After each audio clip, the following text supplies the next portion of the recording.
O trovadorismo foi um movimento literário que surgiu no sul da França, na região de Provença. O trovadorismo surgiu durante a Idade Média, período em que predominava um sistema político, social e econômico denominado como feudalismo. Um feudo era uma grande propriedade de terra de posse do senhor feudal, ou cedida por estes a um vassalo em troca de apoio militar.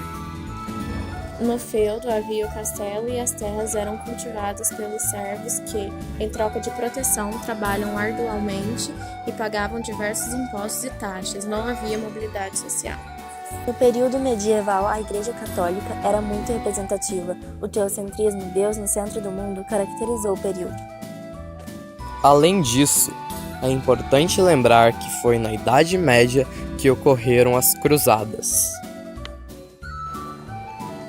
As cruzadas foram expedições de caráter religioso, econômico e militar, cujo objetivo principal era a reconquista da Terra Santa, que estava sob o domínio dos muçulmanos.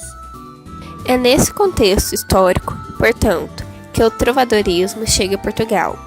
Acredita-se que a cantiga da Ribeirinha tenha inaugurado o período literário em 1189 ou 1198.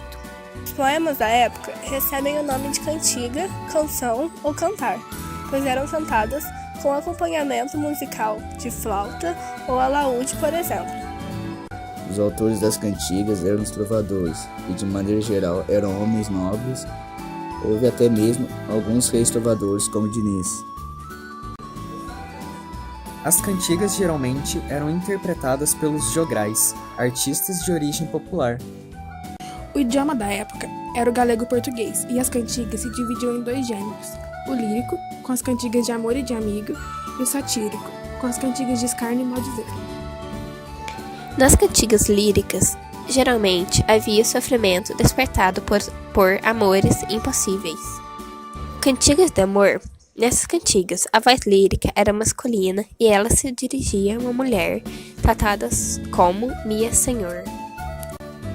Retratava-se a vida na corte. As mulheres eram idealizadas e dava-se a vassalagem amorosa. Cantigas de amigo, de maior simplicidade temática e formal, a voz lírica dessa vez era feminina e ela chamava o amado de amigo. Retratava-se a vida campesina e urbana. E, geralmente, a mulher lamentava a sua mãe, irmã, amiga ou a própria natureza a ausência de seu amado. Já nas cantigas satíricas, o foco era nas críticas. Hoje, essas cantigas servem como documentação da cultura medieval. Cantigas de escárnio. Eram sátiras ao comportamento social. Usavam a ironia e não expunham a vítima diretamente. Cantigas de maldizer. Eram diretas, tinham intenção difamatórias para agredir e ridicularizar. Variam-se até mesmo de linguagem chula. O trovadorismo foi, portanto, importantíssimo para a nossa formação cultural. Com ele, podemos perceber que houve um tempo em que a poesia e a música foram indissociáveis. E sabe o que isso nos faz lembrar?